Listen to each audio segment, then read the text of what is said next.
For the avoidance of doubt, no ward or branch elections shall take place in these areas as the rest of the country goes on with those elections on the 7th and the 9th of April 2025. Then the county elections coordinators for Nairobi, all of them, the chair of the coordinators in Migori and some of the coordinators from Siaya counties are to be replaced with immediate effect. New coordinators shall be announced to take up those slots by the National Elections Coordinating Committee prior to the 7th of April 2025.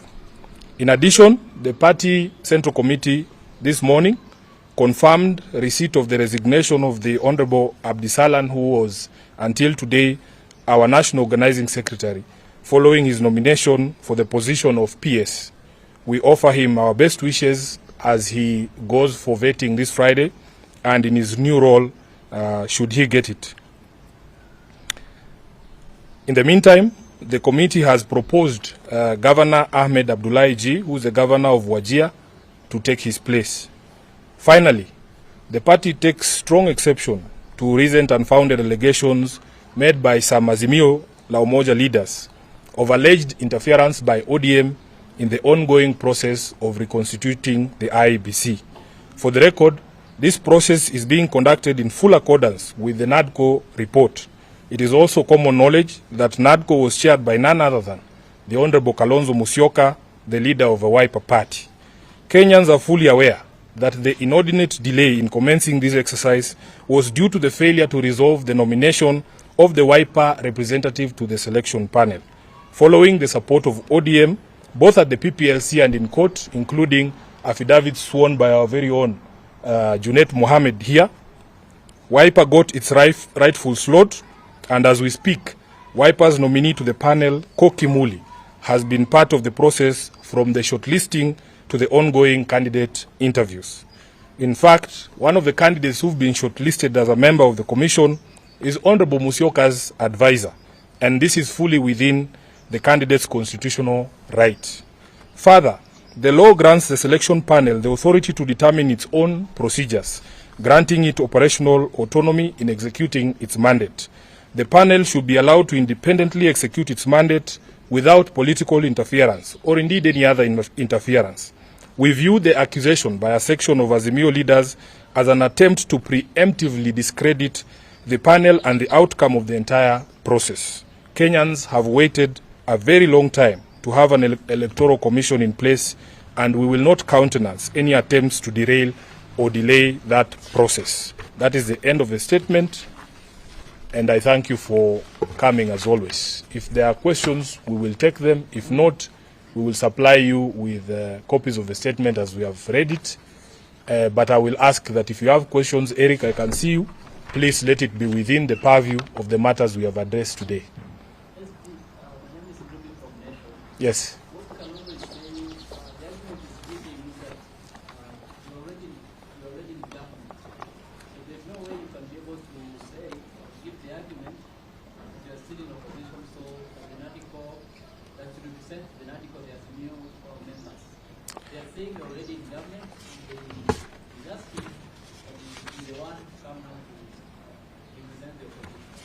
I think Honorable Kalonzo Musyoka is a senior counsel, is a seasoned lawyer, and he understands the import of being together in government or being in the opposition. As we speak today, this is the top organ of ODM. ODM is not in government, and I don't know how many times we have to answer a question. ODM is not in government. ODM is a distinct, independent political party from the ruling Kenya Kwanza coalition. So when somebody makes an allegation such as that, you have to ask them first, what is the basis of that assertion? Then we can engage from there. Yes, Eric, that was your question.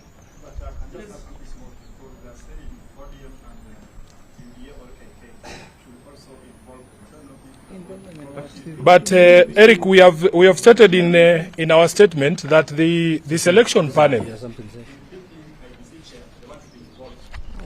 Let me just say, we have stated in our statement that the selection panel is supposed to work independently.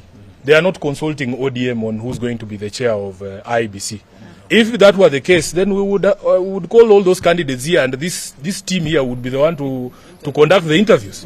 But ODM is not the panel. The right chairman for ODM has not applied. Yeah, I mean, so if we were consulted, I would probably find a very good chairman for. But that is not my job. It's a job of the panel.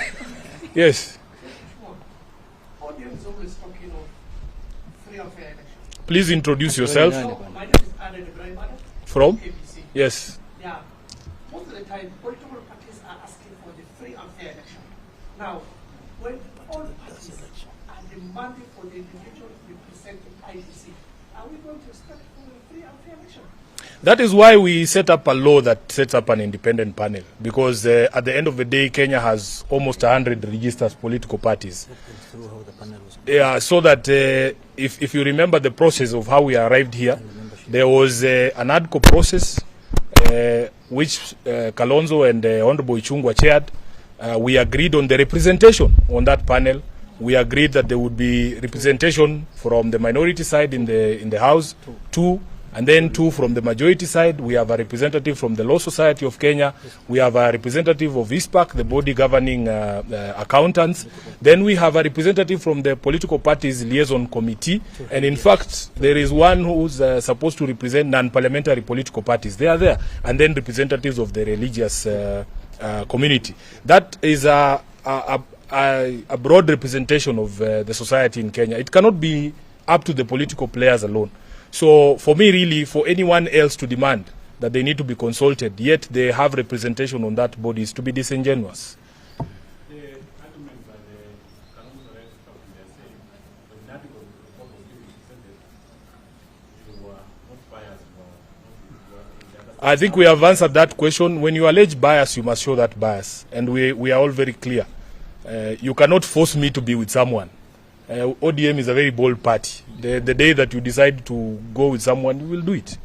But they cannot just force us to be in places where we are not. I will take the last question. Yes. My name is Romano from West TV. As ODM, from where you sit, are you confident with the whole process as it's going on by the selection panel? We are confident that the men and women who are selected to represent the various organizations, including the minority party, which ODM is part of, will do the best in the interest of the country and in accordance with their oath of office. So, yeah, let them do their job, please. I think we should allow them to do the job. And we can talk about the outcome later. Asante sana, Mungu awabariki. You are Nikali. Sifuna.